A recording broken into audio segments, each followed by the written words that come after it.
right, good afternoon, good afternoon. And today's topic is going to be 3 things you need to know about your LLC. So this is Elaine Proby here, CEO of PROBY'S Tax and Accounting, and tips from Elaine's desk. All right, so I'm going to have a good time today telling you guys about LLCs and 3 things that you really need to know about it. And once again, this topic is very, very popular and very confusing to a whole lot of people. And I'm talking about these conversations every single week in order for clarity, for everyone to get clarity on their business structure, right? And I noticed that I get calls on this on a weekly basis, and it's still a little bit confusing. So hopefully at the end of this conversation today, you guys are going to get this all right, right? We will. Hi, Angela Payne. Hello, Elaine. Me and Nita are watching you. All right. Hey, Nita. Thanks for jumping in here, you guys. Okay, so I know everyone have so much, everyone is talking about LLCs, and you guys heard it all through, especially through COVID. It was all about forming an LLC. It's all about what this LLC can do for you. A lot of folks didn't get all of the information about the LLC. They feel like it's just something that you form and it does wonders. Of course, you can, not pay a lot of taxes. You can create business credit. It's a lot of stuff that you've been told. But I want to point out 3 main things that you really need to know about your LLC, guys, today. So please make some notes, hit like and share on this video, and get all your friends on board. Hi, Cognac. Thanks for jumping in. Norman Strong, Mr. Twin. Thank you for jumping on here, you guys. And again, today is going to be so excited about knowing about your LLC. And you guys will be able to tell everybody else about their LLC after this conversation today, okay? So let's jump right into this. One of the major things I want to talk about, number 1, is the IRS versus the state, okay? IRS versus the state. And once again, an LLC is a limited liability company. That's what it stands for. And it's a business structure that's allowed by the state. And each different state have their own set of rules, but let's talk about California since we're here. California have its own set of rules in order for you to start an LLC. And what it is you get registered with the Secretary of State. Here in the state of California, every state has it different. So it's a business structure, guys, that the state allows you. All right. Now, the state also allows you to be able to have different kinds of members in your LLC. The people that starts the LLC are called members. And what the state does, it allows you to have any type of members. You can have a corporation as a member. You can have another LLC as a member. And of course, you can have as many individuals as you want as a member of your LLC. So it's a business structure. You file some documents with the Secretary of State in order for you to become an LLC. Again, it's a limited liability company that you form in order to operate your business, okay? And just keep in mind that all different states, no matter where you are, the state is going to have a different set of rules. So that's the state side of the LLC. And so depending on the elections, depending on the number of members, on the other hand, the IRS has a different way that they view these LLCs, right? So this is what we really want to point out. Again, make some serious notes about this. The IRS have a different way that they view LLC. So if you have more than one person in your LLC, more than one member, whether that is another LLC, another corporation, whether it's some more people in it, if you have more than one member, the IRS can look at your LLC for tax purposes as a corporation. You can elect to be a corporation and or a regular partnership. Okay. Now, this is where it gets a little complicated and most people get a little confused because the state allows you to be able to have one member in your LLC, which is called a single member LLC. What happens is the IRS, on the other hand, they view a single member LLC as what they call a disregarded entity. And what that means is that the owner of the LLC has to report the business tax information on their personal tax return. This is where everybody gets it confused. The IRS sees it as a disregarded entity. It is a separate entity. However, for tax purposes, you must report all of your income and all of your expenses from your LLC on your personal tax return. And I have this conversation with clients all day long, and it's so difficult for them to really understand that process. but it's reported on a Schedule C, which it says an individual business. That's where your LLC goes on your personal return if it's only one member. So guys, keep in mind when you started your LLC, for the most part, for the IRS purposes, you're still operating and looking like a sole proprietor on your personal tax return, okay? So let's make that clear, and this is where everybody gets it confused, all right? And I want to make that clear. And the state now, again, because the state see you as a separate entity, and this is where, again, we talk about California, there is an $800 fee for you to be an LLC in the state of California, guys. Another thing that people get confused about is it doesn't matter if you made money or not for the state of California and for any other state. You have to file a return, whatever that state fee is. Again, here in California, it's $800. You must pay the $800 in order to be an LLC in the state of California. It doesn't matter if you made any money, guys. Keep in mind, if you started this LLC in the tax year, you have to file that return, and you paid $800. Now, due to COVID, there was a moratorium on that $800. I think the year of 20 and the year of 21 and possibly 22. I think for 2 or 3 years, they didn't allow the $800 for the first year simply because of COVID. They were trying to help the businesses. But the general rule is there's an $800 fee, even if you didn't conduct any business or made any money. All right. That is what I want to clear up about the IRS versus the state on your LLC. First point today. All right. Hopefully you guys get that. If you have any questions, put it up on the screen. Hi, Lerner Smith. Thanks for the hearts and the claps. Okay. Facebook user. Hi, sis. Thanks for jumping on here. Rod Smith. Thank you for jumping on here. Okay, guys. So point number one, if you have any questions, feel free to put it on the screen there. I'll try to answer them now. If not, I'll come back through here and answer them. So we're talking about 3 things you need to know about your LLC. Second point about your LLC, guys, is the advantages. Why should you form an LLC? Now, when you started your business, you figure, okay, I have a business. I'm going to be a sole proprietor. You file maybe a fictitious business name. You're operating by yourself. And someone tells you, oh, you need to form an LLC. You need to form an LLC. And you hear this all day long. Why should you form an LLC? Okay. So one of the main advantages of forming an LLC, guys, is that there is a limited liability factor. Now, what that means is it protects your personal assets, right, for the actions of the LLC. So it means that, okay, you should not be able to be sued for your personal assets, for your home or your bank account, your cars or anything like that for the actions of the LLC, because there's a liability protection.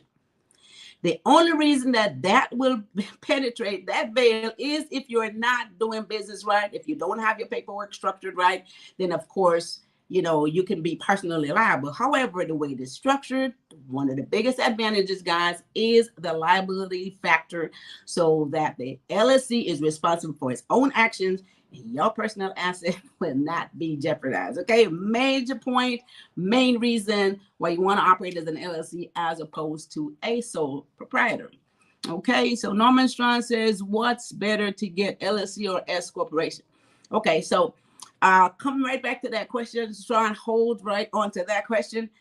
Well, let me talk about one of the other advantages of the LLC, and then we'll get back to the better, which one is better. So the other advantage of the LLC, guys, management is very flexible. You can have any number of members in the LLC, which is great. So they allow you to have, any amount of people in there.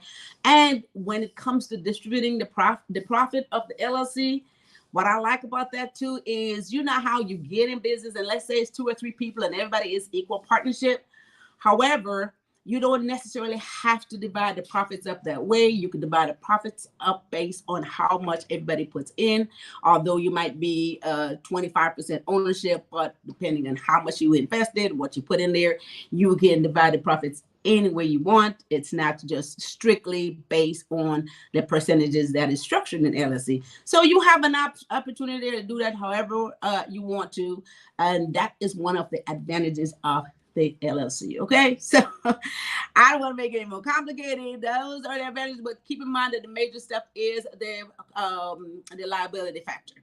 And okay, so Norman Sean says, which is better to get an LLC or an S corporation? So let's go back to that question. So an LLC, now, if you are an LLC and you have more than one member, of course, the IRS, again, like I said, it's you as a separate business, and you can be a partnership. But if you want to elect to be a corporation or an S corporation, the IRS will look at that as well. The S corporation, guys, the difference between the two of them is with the LLC, of course, you cannot be an employee of the LLC. You pay your Social Security taxes on the profits because it's coming through on your personal taxes on a Schedule C. As an S corporation now, and if you're the only person in the S corporation, no worries there. You can pay yourself a salary. And if you pay yourself a reasonable salary, you don't pay Social Security taxes on the rest of the profit. So there's some tax savings there when it comes to Social Security by operating as an S corporation. Which is sort of one of my favorites, especially if you are the only member in the LLC, right? So I think that's a better structure, Norman Strand. Any more information than that, we could talk about it. And I believe it's going to be on Tips from Elaine's desk as well in one of the course. Danny Vasquez says, hi, Elaine. What receipts needed to be saved for tax write-off that corresponds to your business? Danny Vasquez. And Danny, good question. That is my third point today. All right. That is my third point today. Okay, guys. So second one was advantages. Third point is Danny's question, deductions. All right, guys. So the third point is deductions. So as far as deductions, as far as like Danny asked, what receipts you need to keep, these are things that you need to write off on your business taxes. So anything that allows you to make the revenue that you make, any expenses related to your business is a deduction, right? So you can write off things like your home office space. If you're operating from home, or if you're renting a space, obviously you write that off. You write off business use of your car. If you're using your car for business, you can write that off as well. Travel expenses, guys, bank fees. And then specifically, if you had to pay money to start your business, all the paperwork to form your corporation or LLC or whichever entity you formed, any expenses that you pay to form that business is also a startup cost, right? Things that you purchase for your business to get started, all that stuff you can write off. If it's assets, if it's huge, let's say equipment and stuff like that, guys, we can depreciate that and write it off as well. Any type of travel, education and seminar. If you went ahead and took any kind of classes, any course, anything that you had bought to educate yourself, spend money on for you to become a better business owner, all that stuff relates to your business. You can write that stuff off as well. Advertising and promotions. More than anything else, spend money on advertising, promotions, all your marketing costs. If it's paying someone to advise you, if it's a business advisor, you guys, that money is a deductible expense as well, okay? Business insurance. A lot of us have to get business insurance depending on the business we're in, so that we don't have that liability coming through, not even to the business, of course. So business insurance is a deduction for the business as well, guys. So make sure anything that you have spent money on in order for you to operate this business successfully is a deduction, Danny. Now, as far as keeping your receipts, guys, the best way for you to keep that information is, once again, once you set up your business and you open a business bank account. So make sure that you pay all of your business expenses from that account, same way you put all your income in there, so you can really track everything, keep great accounting records. And those are the receipts that you're going to need, because the bank statements will have most of the information on there.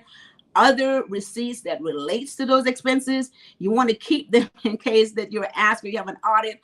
Because, guys, you all know that a lot of these places now you can buy items for sale for your business, but as well you can buy personal items. So if you're ever questioned on a receipt, let's say from any store or anywhere that sells, sells product for personal and business use, you may have to show the business use on that receipt of the items that you have purchased. So you want to keep those backup receipts as well, so that, of course, if you know, like let's say if you go to Costco's or someplace that you can get household goods, you can get personal goods, and you can get business goods, the receipts will tell this whole story if you ever get audited. Okay. So you want to make sure that you keep those receipts. So those are my 3 points today. Learn the Smith say great information. Thanks for the hearts and the roses. No, Miss Strawn.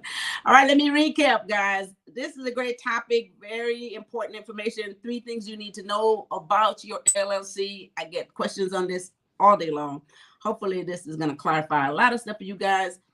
So let me go back and recap. The first point today is the IRS versus the state. Again, all different states treated separately. However, the state is the place that we will form the entity within that state as an LLC, right? And they allow you to have as many members, of course.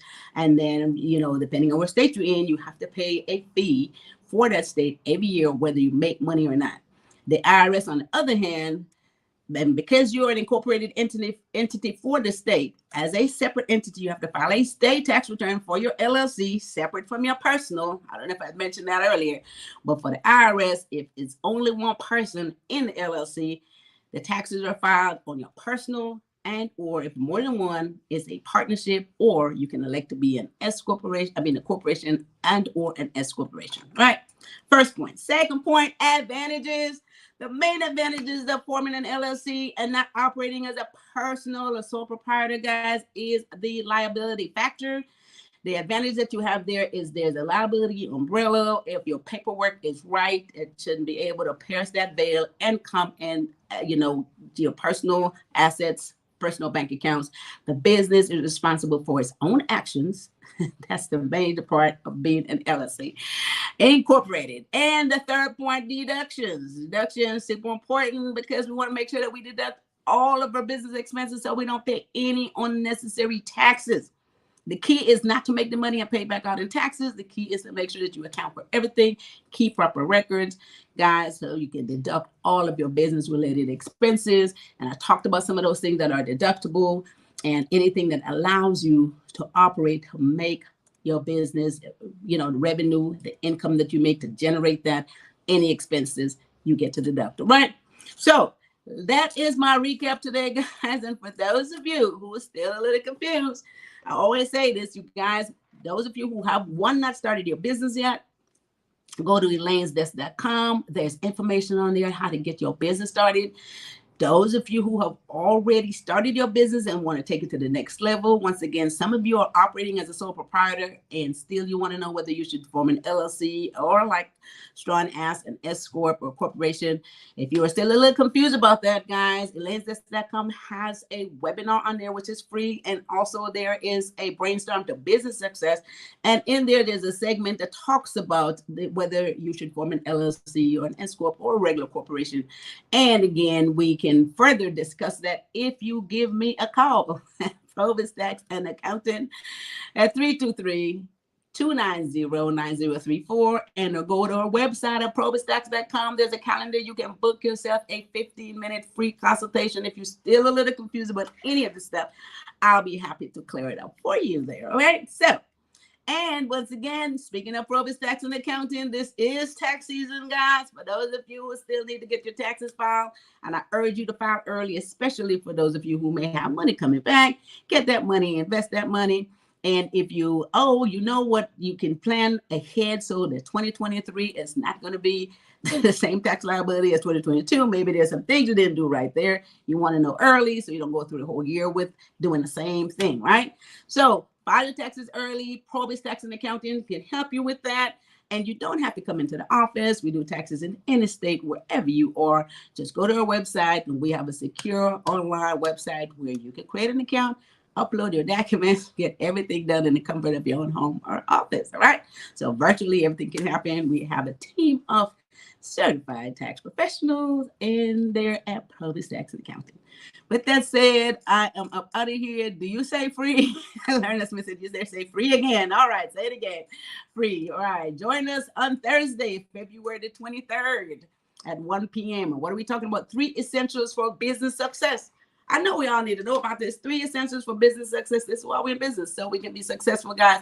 There's a lot of money out there for everybody. There's so much money out there for everyone, and you will get out of it what you put into it. And like I said, 2023 is our year. All right. So we're going to get some of that money. With that said, you guys have a wonderful rest of your Tuesday afternoon. And take care of each other and take care of yourself. See you on Thursday.